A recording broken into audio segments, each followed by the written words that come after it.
আসসালামু আলাইকুম বন্ধুগণ, আবারও চলে আসলাম আমি নগরবাড়ি নদী বন্দর। বাংলাদেশ অভ্যন্তরীণ নৌ পরিবহন কর্তৃপক্ষ, নগরবাড়ি নদী বন্দর, বেড়া, পাবনা। এখানে দূর দূরান্ত লোক, বিশেষ করে পাবনা, বেড়া, সাথিয়া, বাগাবাড়ি, সাদতপুরে লোকজন এখানে বেশি ঘুরতে আসে। আজ অনেক পর্যটন দেখতে পাচ্ছি আমি। কেউ বাইক নিয়ে আসছে, কেউ অটো নিয়ে, কেউ ভ্যান নিয়ে। যারা যারা বাইক বা অটো ভ্যান নিয়ে আসে তাদেরকে ভেতরে এলাও নেই, শুধু মানুষ যেতে পারবে।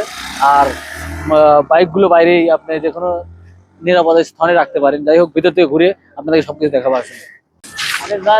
আমরা ভেতরে আসছি। ভেতরে কয়লা কয়লা এগুলো লোড করা হচ্ছে, জাহাজ থেকে আনলোড করে গাড়িতে লোড করা হচ্ছে। এই বড় বড় যন্ত্রের মাধ্যমে জাহাজ থেকে কয়লা আনলোড করে এই গাড়িতে লোড করা হবে।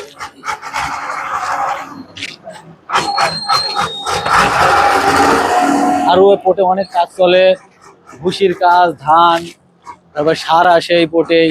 বড় সড়ো একটি নদী বন্দর পাবনার মধ্যে। এখন বর্তমানে এটাই 1 নম্বরে আছে, নগরবাড়ি নদী বন্দর।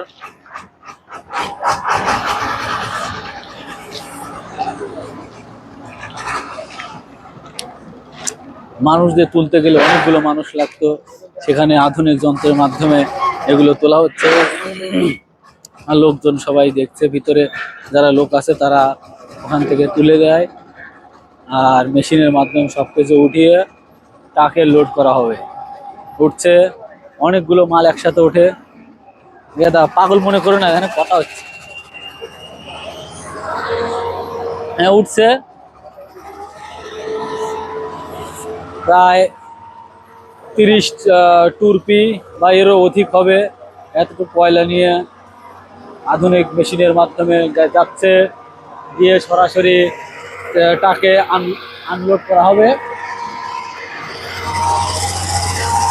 ট্রাক কমপ্লিট হলে এই ট্রাকগুলো দেশের বিভিন্ন অঞ্চলে চলে যাবে। সুন্দরভাবে উপর থেকে এখন ছেড়ে দেবে, দিয়েছে। ওই দেখো সুন্দরভাবে সব আনলোড হচ্ছে, সবকিছু অটোমেটিক মেশিনের মাধ্যমে সুন্দর পৌঁছে যাবে। অনেকগুলো এখানে শ্রমিকরা কাজ করছে, কেউ সেলাইয়ের কাজ করছে, কেউ ঝাড়ু দিচ্ছে, কেউ বস্তা প্যাক করছে। আর কিছু লোক আছে যেগুলো বহন করে গাড়িতে লোড করে দিচ্ছে। এইভাবে এগুলো কাজ সম্পাদন করা হয়।